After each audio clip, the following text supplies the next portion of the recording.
Ciertamente, dice Isaías 2, versículo 6, tú has dejado tu pueblo, tú has dejado tu pueblo, la casa de Jacob, porque están llenos de costumbres traídas del oriente y de agoreros como los filisteos, y pactan con hijos de extranjeros. Su tierra está llena de plata y oro, sus tesoros no tienen fin. También está su tierra llena de caballos y sus carros son innumerables. Además, su tierra está llena de ídolos, y se han arrodillado ante la obra de sus manos y ante lo que fabricaron sus dedos. Y se ha inclinado el hombre, y el varón se ha humillado, por tanto no los perdones. En esta sección de la Escritura se nos da la descripción de 4 pecados principales. 4 pecados principales que destacan en el corazón de Dios y que están como tejidos en uno con el otro, para que nos demos cuenta que un pecado siempre da lugar a otro pecado en nuestra vida. Vamos a observar en primer lugar que Dios dice en este pasaje que va a abandonar a su pueblo en este tiempo. O sea, en los tiempos de la gran tribulación y en los tiempos en que venga la ira de Dios, la nación de Israel, como ya ahorita somos testigos, está atravesando, van a sufrir todavía muchísimo más de lo que sufrieron de manos de Hitler, de lo que están sufriendo de manos de Hezbolá, o de lo que están sufriendo de manos de otros grupos terroristas como Irán, que han jurado exterminar a la nación de Israel. Entonces ellos no se van a escapar de estos juicios de Dios. ¿Por qué? Porque aunque Dios no ha terminado con ellos, y cuando Cristo venga, muchísimos judíos se van a convertir. Por ejemplo, ahorita, les doy un dato, ahorita en Israel hay más de 120 congregaciones mesiánicas, que es un cálculo como de 600,000 judíos que se han convertido a Yeshua HaMashiach, a Jesús el Mesías. Más de 120 congregaciones mesiánicas en Israel, o sea, judíos que han aceptado a Cristo ya existen en Israel. Pero todos aquellos todavía que lo han rechazado van a sufrir los juicios de Dios. Y lo mismo puede suceder contigo, porque ahora que somos nosotros el pueblo de Dios, tenemos nosotros que estar conscientes de algo. Cuando Dios nos abandona, es porque nosotros le abandonamos primero. Él dice, nunca te dejaré y nunca te desampararé.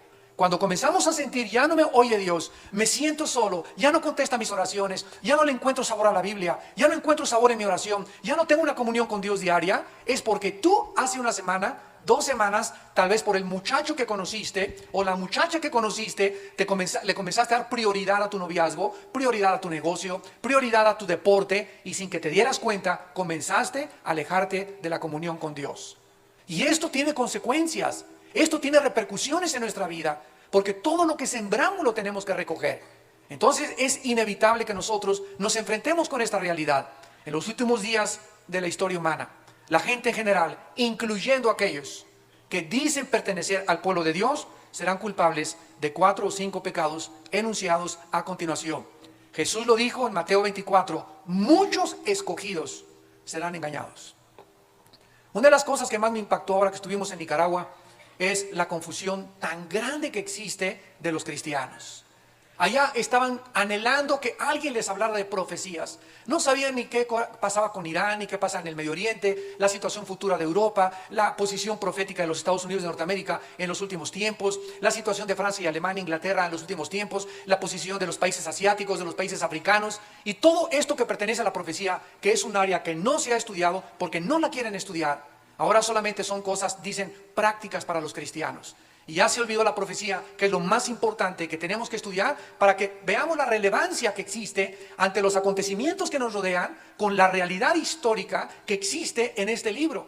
Porque el cumplimiento de lo que está pasando ahorita en Asia, en Europa, en América, es una evidencia tremenda de que este libro es la palabra de Dios. Las evidencias históricas y los acontecimientos actuales nos demuestran que la Biblia tiene la razón. Veamos en primer lugar en el versículo 6, el primer pecado, que es la brujería. La brujería. Ciertamente tú has dejado a tu pueblo, la casa de Jacob, porque están llenos de costumbres traídas del oriente y de agoreros.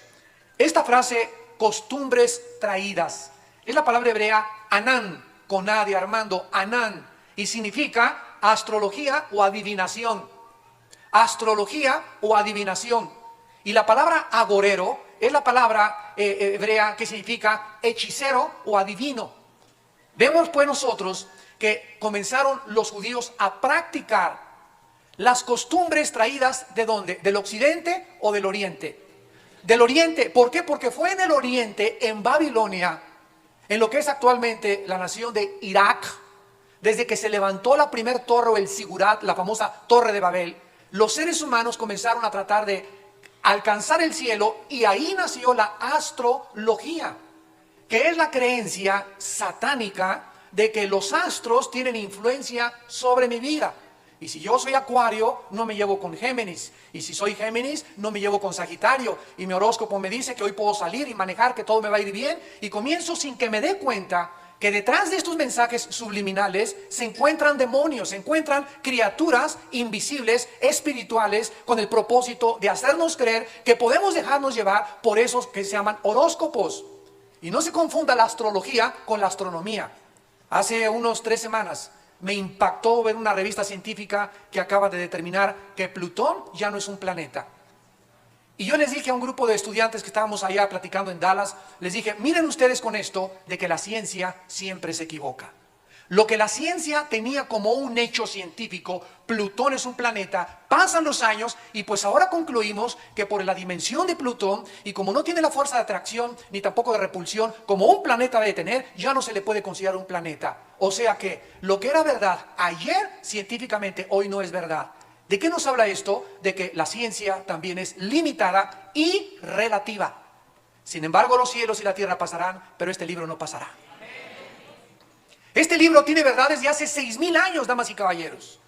Y ninguna de las verdades cósmicas de este libro, ni arqueológicas, ni geográficas, ni científicas, ni biológicas, ni genéticas, han pasado. Todo lo contrario. Mientras el mundo se aproxima a su fin, la Biblia sigue brillando como la única luz y lámpara que tenemos en medio de tantas tinieblas, mostrándonos que la Biblia es el único libro que contiene verdades absolutas. Todo lo que los científicos han creído hace 40, 30, 50 años, 200, 300 años, conforme pasa el tiempo, descubren, Chihuahua, nos equivocamos. Modifiquemos esto porque esto no es realmente científico. Y esto es una prueba solamente de la incompetencia y la inhabilidad humana para poder encontrar la verdad por medio de la ciencia. La única verdad que podemos encontrar se encuentra en la persona de Jesucristo, porque en Él se encuentran todos los secretos de la sabiduría y del conocimiento. En el libro de Deuteronomio, en el Antiguo Testamento, capítulo 18, Dios alertó a Israel: cuídense de la brujería. Cuídense de cualquier persona que te dice que te puede leer la mano. Cuídate mucho de eso. Que te puede leer el café turco.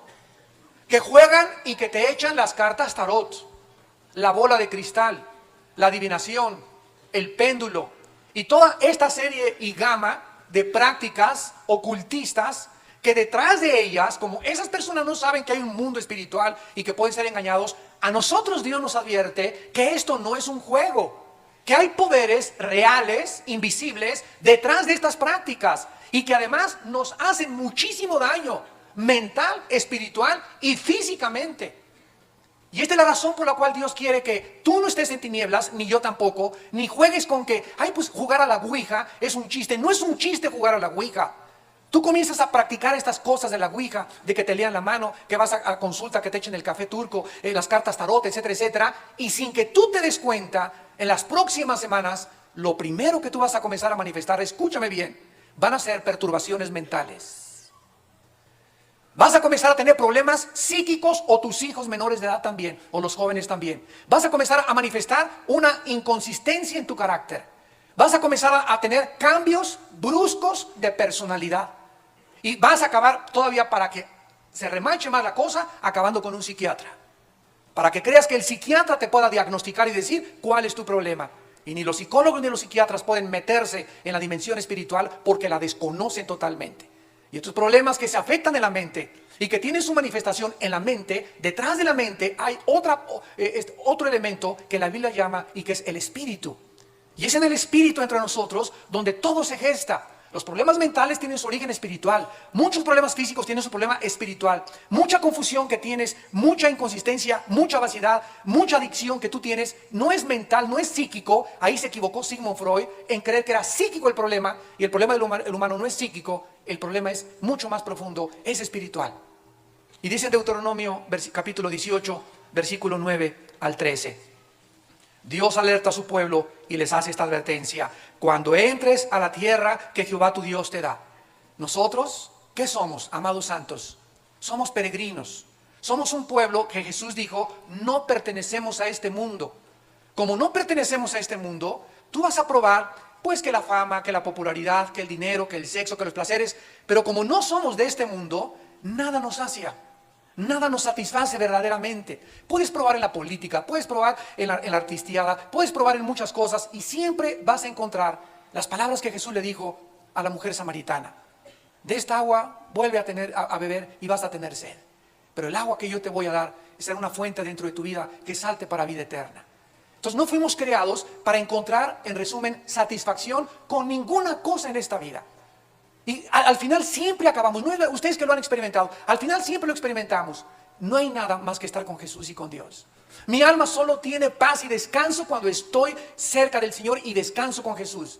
Y si no lo has experimentado, lo vas a experimentar cuando tengas mucho dinero, que es lo que tú crees que te va a dar la felicidad. O cuando tengas ese puesto, o cuando te casas con esa persona que creías que esa persona te iba a hacer la felicidad. Siempre vas a acabar diciendo, Señor, solo en ti, en tu presencia hay plenitud de gozo.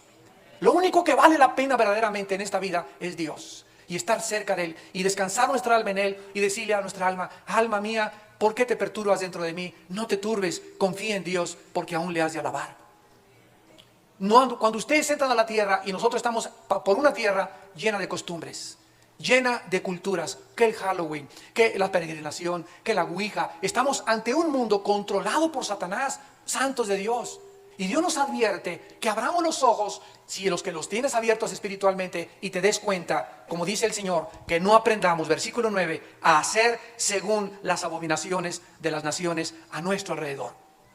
Dios le llama abominaciones a esta práctica ocultista que tiene su origen en las culturas paganas de este mundo. No se ha hallado en ti quien haga pasar a su hija por el fuego, ni quien practique adivinación, ni agorero, ni sortílego, ni hechicero. Agorero es astrólogo, hechicero es quesem, y sortílego es el que controla a otra persona por hechizos o encantamientos. Es la palabra nahash, nahash en el hebreo, la persona que quiere controlar a otros.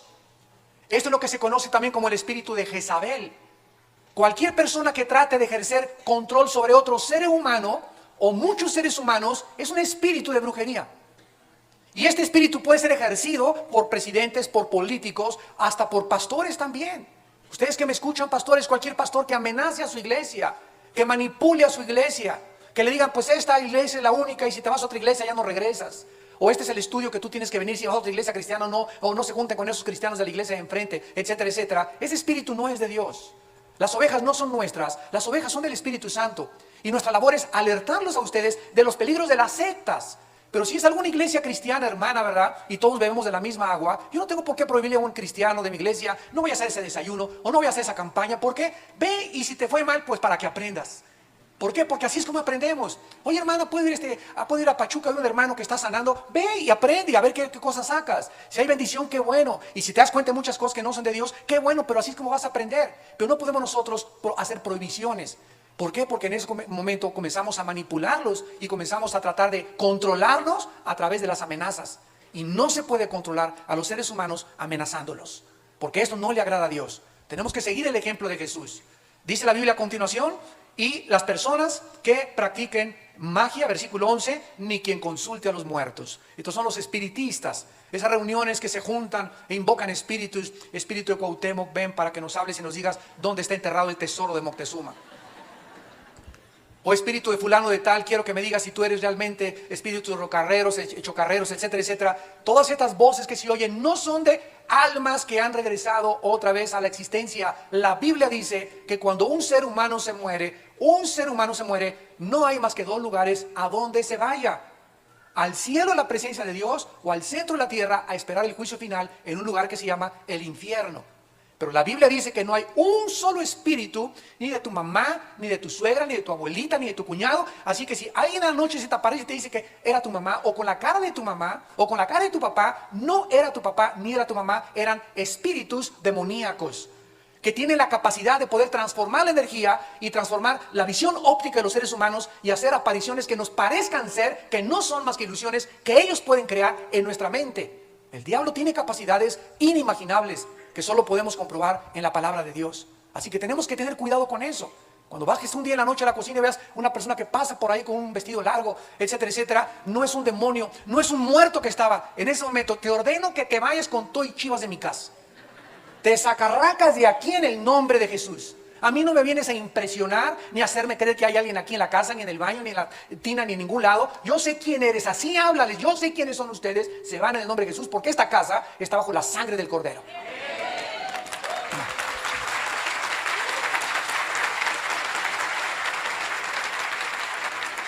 En segundo lugar, dice la Biblia, no solamente en estos tiempos va a aumentar la brujería, y lo vemos, ¿verdad? Lo vemos como hay astrólogos por la televisión y, bueno, es increíble, increíble que la gente tenga la capacidad de creerles más fácilmente a estas personas que aquel que dio su vida por nosotros en una cruz y que nos dijo que Él era el camino, la verdad y la vida. Ninguno de esos farsantes, locos, neurasténicos, esquizofrénicos, que se dicen magos, astrólogos, etcétera, etcétera, ninguno de ellos jamás ha dicho, voy a pagar por tus pecados, ni voy a morir por ti. Son gente que engaña, son gente que lucra, son gente que se aprovecha de la ignorancia que hay en el ser humano para poder obtener intereses personales. En segundo lugar, dice Isaías, capítulo 2, versículo 6, y pactan con hijos de extranjeros. El segundo pecado que encontramos aquí es que en los últimos tiempos los creyentes, los que se dicen cristianos, muchos que se dicen cristianos, van a comenzar a hacer alianzas con no creyentes. Va a aumentar las alianzas entre los matrimonios de cristianos con no cristianos. Los jóvenes van a comenzar a casarse con personas que no son cristianas bajo muchas excusas como es que Paquito no es mejor cristiano que cualquiera de los cristianos que conozco en la iglesia. O sea, es una cosa, puede que sea verdad, pero Paquito, con todo lo bueno y la cara de San Crisóstomo que tiene, va camino al infierno, y en cuanto te cases con él, se va a quitar la máscara de San Agustín que te puso. Y vas a descubrir el cocodrilo que está detrás escondido, el lobo feroz que se encuentra detrás del disfraz de la Caperucita Roja. Las cosas no son como las ves. Dios no estima a nadie que sea sabio en sus propios ojos. Dios quiere que confiemos en Él, que entendamos que nos deleitemos en Él, y Él enderezará nuestras veredas. Él nos concederá las peticiones de nuestro corazón cuando nosotros le buscamos con todo el corazón. Él te librará del lazo destructor, del terror nocturno, de las personas que te quieren engañar, y te va a salvar de un matrimonio que va a ser un fracaso y un infierno en tu vida. No creas que porque tienen esa cara. Es más, si no encuentras a esa persona en la iglesia, no te cases. 1000 veces mejor que llegues a los 30, 35 años soltero o soltero. 1000 veces mejor que haberte casado con la persona equivocada. 1000 veces mejor. Y que te digan, ya se te fue el tren, ya se te fue la ruta 100, ya te quedaste para vestir santos. Que te digan misa, que te digan lo que quieran. 1000 veces mejor. Espérate. Esperen en el Señor y sus promesas. Sean pacientes, jóvenes, con el Señor, para que los pueda bendecir. De otra manera te vas a adelantar y vas a fracasar en tu vida. Y estás bien chavo, estás bien chava. Espérense al tiempo de Dios. Asegúrense delante del Señor antes de casarte de que el matrimonio es para discípulos. Si la persona con la que tú estás comprometida o la muchacha con la que tú estás comprometida no estudian la Biblia, no se discipulan, no están siguiendo a Dios, no te cases hasta que ellos comiencen a dar fruto. Me prometió que después de casados, mentiras. Me prometió que después de casados me va a ir al Vaticano, peor todavía. La palabra pacto o pactan que se usó aquí es la palabra hebrea zapak, con S, zapak y Q al final, y significa hacer un trato o un convenio dándose la mano. Creyentes con no creyentes, antes de que Cristo venga, van a comenzar a darse la mano en señal de acuerdos, de pactos, formando alianzas y negocios como socios, buscando antes que cualquier otra cosa los intereses económicos y monetarios y dinero y más dinero. O sea, si me conviene a mí hacerte mi socio, ¿verdad? Porque tu capital, etcétera, etcétera, ven para acá, te hago mi socio. Si nos conviene como iglesia hacer un acuerdo con una iglesia no cristiana, pero que tiene mucho poder económico, hacemos un pacto. Y eso es abominación a los ojos de Dios. Religiosamente se llama ecumenismo, que es creer que si nos juntamos todas las religiones, podemos todas las religiones, como dijo Cristo, dice la bandera, como dijo Cristo, para que todos sean uno, como tú, Padre, y yo somos uno. Espérame tantito, la unidad entre el Padre, el Hijo y el Espíritu Santo es por medio de la verdad. Lo único que nos puede unir es la verdad. Si tú tienes otra verdad que no es la verdad de la Biblia y de Jesucristo, aunque repartas tu dinero a los pobres, aunque me digas que haces obras benéficas, aunque seas una persona totalmente altruista, yo no puedo hacer pactos contigo en reunirnos para trabajar por el mismo reino, porque tu reino no es mi reino.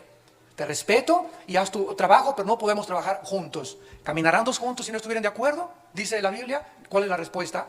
No, ¿verdad? Entonces tenemos que tener mucho cuidado qué clases de alianzas hacemos con las personas. Hermano, tengo un negocio donde en mis acciones, el 50% de las acciones de mi negocio son mías. Otra persona tiene el 40% y hay un incrédulo que tiene el 3 o el 5%. No hay ningún problema. Pero nunca hagas un negocio donde la mitad de tus acciones, el 50% sea de ese negocio una persona no creyente y tú el otro 50%.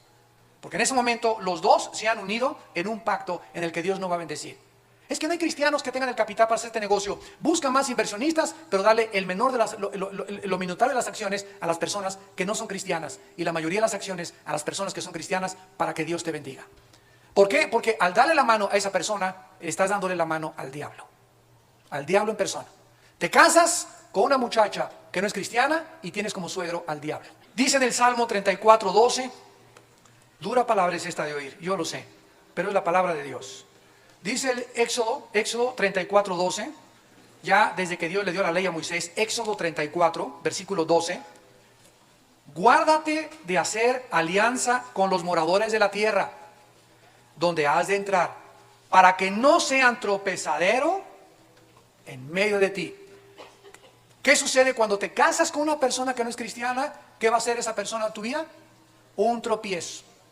Te va a tropezar y vas a comenzar a faltar a la iglesia porque no es cristiano tu esposo o tu esposa. Ya no vas a tener la misma dedicación, va a comenzar a jalarte a la inmoralidad. No, pues ahora eres mi esposa y yo veo películas pornográficas y tú las ves también. Va a comenzar a hacer tropiezo en tus negocios, va a hacer tropiezo en tu crecimiento espiritual y te casaste, te amolaste, ahora ya no te puedes divorciar. Pero si tú te casaste de una forma deliberada antes de que pudieras tener la oportunidad de escoger con un cristiano o no cristiano, entonces vas a recoger tu cosecha. Pero si tú te casaste en ignorancia y te convertiste ya casada, y te convertiste ya casado, Dios puede bendecir ahora tu matrimonio a través de tu entrega y consagración y a través de tu bendición a tu pareja. Eso vamos a hablar mucho ahora en Acapulco, en el seminario que vamos a tener de matrimonios en octubre. Así que esto es importante. Dice en el libro de Deuteronomio capítulo 7, Deuteronomio 7, ahí denle la vuelta a Éxodo, sigue Números, Deuteronomio, no se vayan hasta Apocalipsis, por favor. Dice Deuteronomio capítulo 7, versículo 2 al 4, Deuteronomio 7, 2 al 4, y Jehová tu Dios las haya entregado delante de ti y las hayas derrotado, las destruirás del todo. No harás con ellas alianzas ni tendrás de ellas misericordia, y no emparentarás con ellas.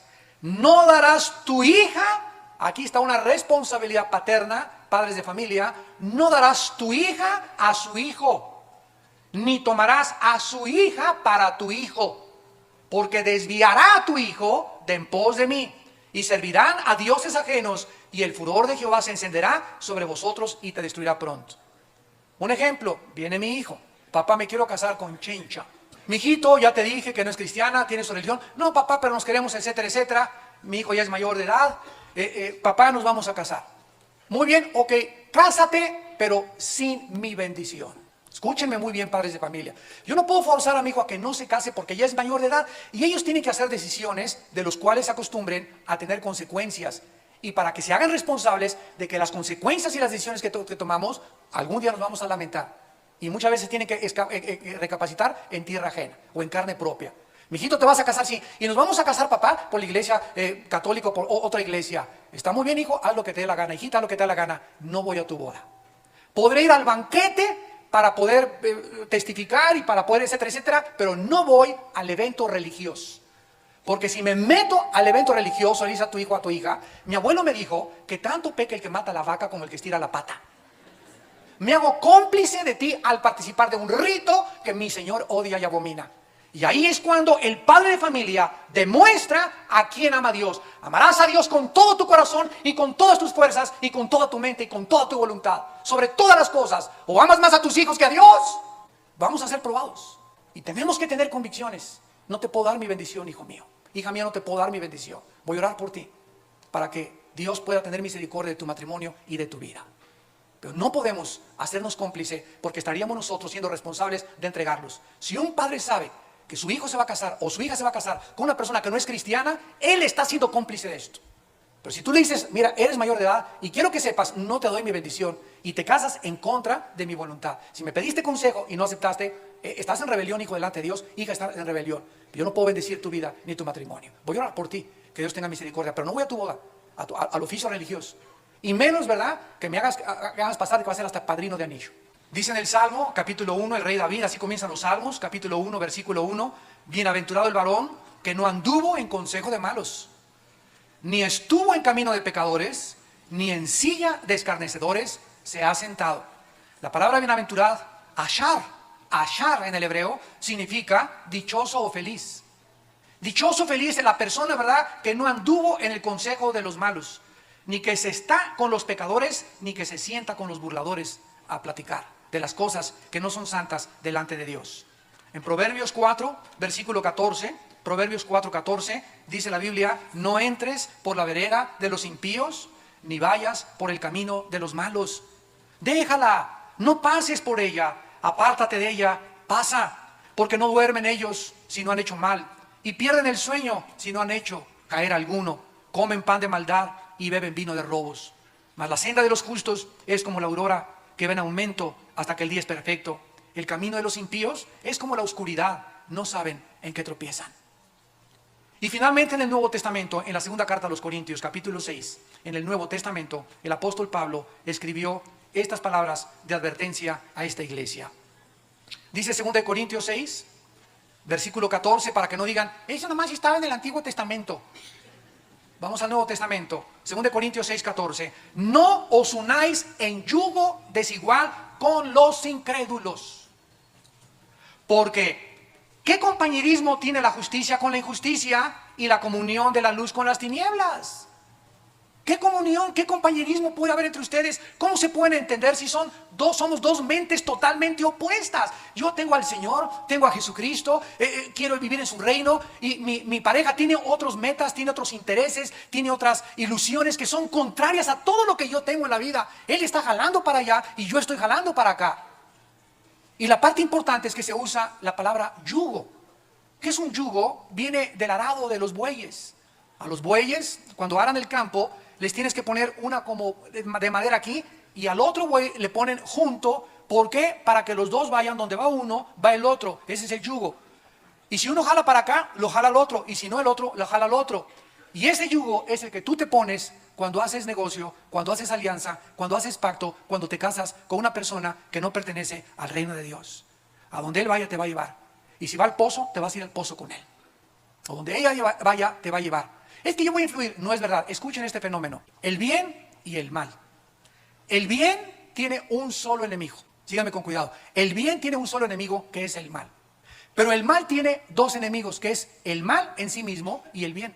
¿Me seguiste? ¿Capiche? En otras palabras, yo tengo la fuente del Señor, tengo el origen del Señor, tengo la naturaleza divina del Señor, tengo a Jesucristo, tengo al Espíritu Santo, tengo la palabra de Dios, y la otra persona no tiene nada. Ahora, en el momento, eso es lo que sucede en el mundo espiritual. El momento que una persona, aquí está la luz, el momento que una persona se sale de la luz y hace pacto con una persona, en ese momento hay un pecado. Al salir de la luz y casarte con esa persona o hacer negocio con esa persona, en ese instante ya estás en rebelión. ¿No es verdad? Ya estás en rebelión y te sales de la luz.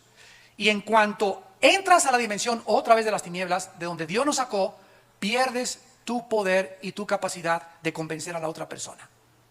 Así que no es cierto que cuando te cases lo vas a convencer o ella te va a convencer a ti. No es cierto, no es cierto. Va a ser al revés. Por vivir en rebelión en contra del mandamiento de Dios, la otra persona es la que te va a convencer. No entregarás a tu hijo porque lo tropezará. No dice, bueno, si se casan va a ser más influencia el bien que el mal. No es cierto. En las tinieblas el mal ejerce mayor influencia que el bien. Porque nuestra influencia y nuestro poder radica bajo la luz.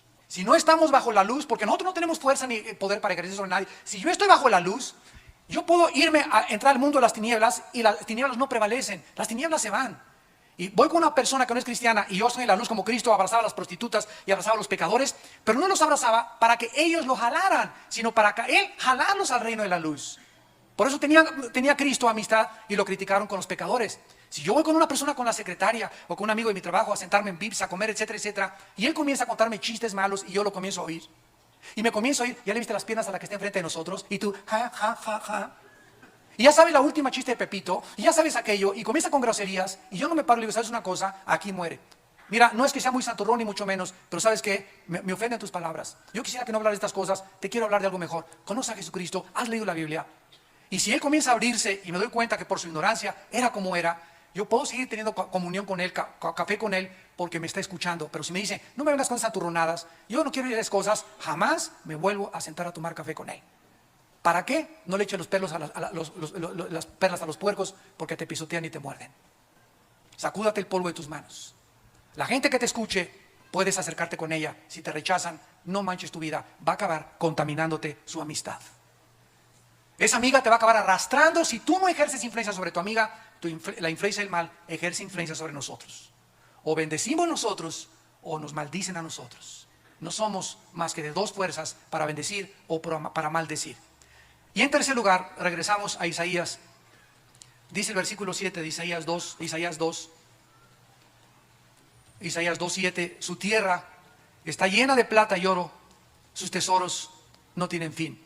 También está su tierra llena de caballos y sus carros son innumerables. El tercer pecado que Dios encontrará en este mundo antes de que Él venga es que la gente va a poner cada vez más y más confianza en el dinero y en la economía. El mundo va a acercarse más y más y más a la avaricia, a la codicia. Y Dios quiere que nosotros entendamos algo. El dinero no es malo. Tener dinero no es malo. Tener una casa preciosa no es malo. Tener 5 coches en tu garage no es malo. Es malo que ames lo que tengas. El amor al dinero es la raíz de todos los males. Entonces dice la Biblia que si alguien tiene dinero y es bendecido con una buena casa y un buen carro, no le tengas envidia. El ser rico no es un pecado. Ese es el conflicto y el dilema de la dialéctica materialista marxista. Yo estudié el marxismo y 3 años, 4 años estuve con los comunistas.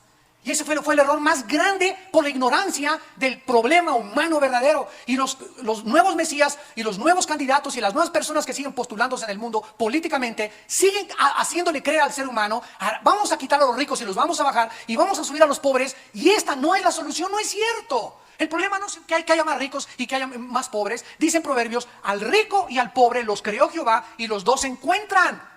¿Por qué esta falacia de hacernos creer de que si el pobre sube y el rico baja, se va a solucionar el problema económico, la estabilidad emocional, por ignorar que el problema no es la pobreza, es el pecado? A un pobre dale un buen coche y dale una buena casa y se sigue emborrachando y se va a emborrachar todavía más.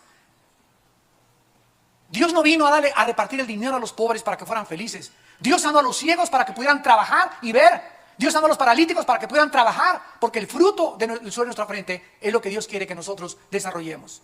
Que el trabajo sea el fruto. Si no hubiera pobres, si no hubiera campesinos, ¿quién siembra la tierra? Si no hay albañiles, ¿quién hace los edificios? Si no hay boleros, ¿quién le da grasa a los zapatos? Si no hay estas personas con puestos ínfimos que consideramos que son mucho menores que nosotros, ¿quién haría todo ese trabajo? Vayan a Estados Unidos, recamareras, empleados, pisqueros de algodón, restauranteros, meseros, todos son latinos. ¿Por qué? Porque ese pueblo, el anglosajón, ya no hace sus trabajos, lo hacemos nosotros. Y gracias a Dios que lo hacemos bien y con mucha dignidad.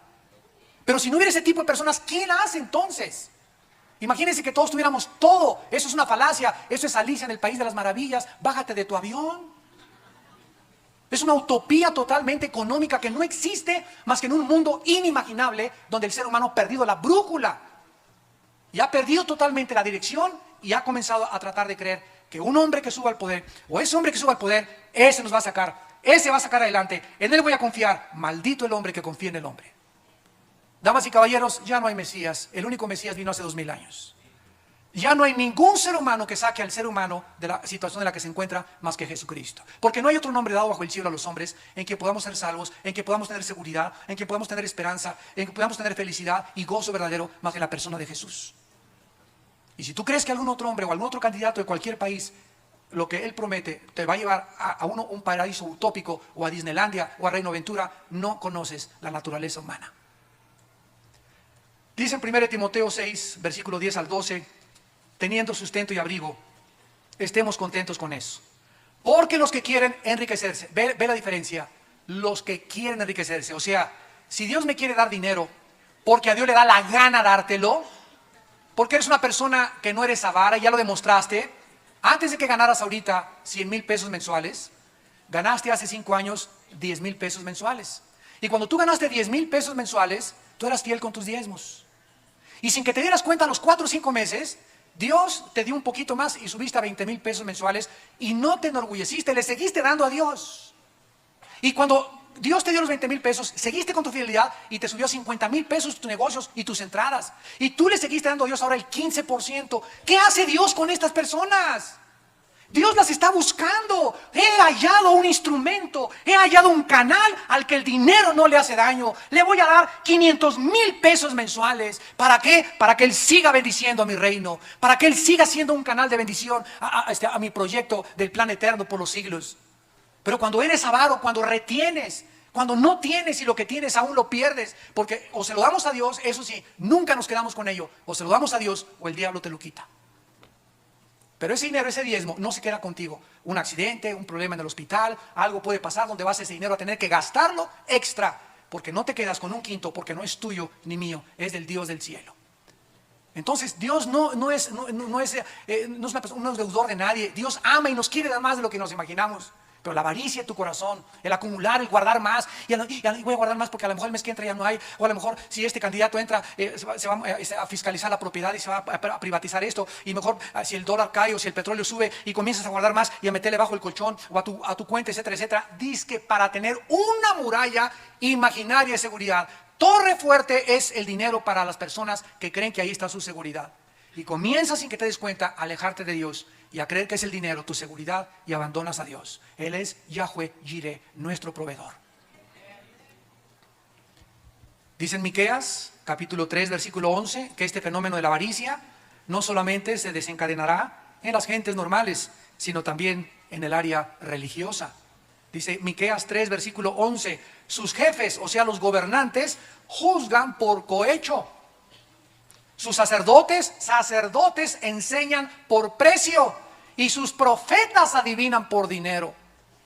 Me contaba mi hermano que hace poco en Cuernavaca llegó un hombre y tuvo ahí una campaña y pusieron un barril así grandísimo y al acabar el mensaje se bajó el púlpito y le dijo a la gente, hagan una cola y pasen por aquí y todo el que le eche aquí al frasco le profetizo. Sus sacerdotes enseñan por precio y sus profetas adivinan por dinero. Y escúchenme, consiervos míos, pastores que me escuchan, cuando nosotros predicamos por dinero, o si nos invitas y nos dicen, venga por favor a predicar, ¿cuántos son sus honorarios? $500 la noche. Hotel 5 estrellas y que una limusina me recoja en el aeropuerto, te has convertido y te has vuelto en un mercenario del evangelio. Has apostatado de la palabra de Dios, porque tus motivos son el dinero. Y si le prometemos a la gente algo para que la gente nos dé algo, estamos abandonando el camino de la verdad. ¿Por qué? Porque dice la Biblia en 1 Pedro 5 que enseñemos voluntariamente, no por ganancia deshonesta. Dice en 1 Corintios 9 el apóstol Pablo, ¡ay de mí si no predico el evangelio gratuitamente! Imagínense hacer una campaña en los tiempos de Cristo. Damas y caballeros, Cristo y Pedro, 15 pesos de entrada. ¿Se imaginan ustedes este escenario? Oigan, ¿en qué ha cambiado? ¿Cómo se le puede a la gente cobrar por venir a oír la palabra de Dios? ¿Pero cómo le vamos a pagar a los predicadores? Entonces, si no hay dinero para pagar a los predicadores, no era de Dios entonces, porque si es de Dios, Dios provee, y provee mucho más abundantemente de lo que le pedimos o entendemos. Estamos alejándonos de la Biblia, estamos apartándonos de la palabra de Dios. Pues es que tenemos que hacer algo, tenemos que hacer las cosas, pues si no hay, no lo hacemos. Pues es que son 5 predicadores, pues no traigas a 5, traigas a 2 nada más. La obra de Dios tiene que ser gratuita. Por eso nosotros hemos renunciado a cobrar en nuestros eventos, porque no es de Dios. Todo el mundo lo hace. ¿Quién es todo el mundo? No es la Biblia, ni es la Biblia, no la gente. Y ahí es cuando comenzamos a perder el rumbo, cuando comenzamos a seguir a la gente y no a la palabra de Dios. Tenemos que regresar y tener una reforma profunda en la palabra de Dios. Y es lo que se necesita, una reforma para que Dios perdone nuestra tierra, para que Dios sane nuestra tierra, para que nos humillemos y podamos reconocer que somos dependientes de un Dios que quiere que dependamos de Él. Cuando David llegó un momento, hizo un censo, le dijo Dios: David, no hagas el censo de tu pueblo. Y David lo hizo. ¿Por qué no quería Dios que hiciera ese censo del pueblo?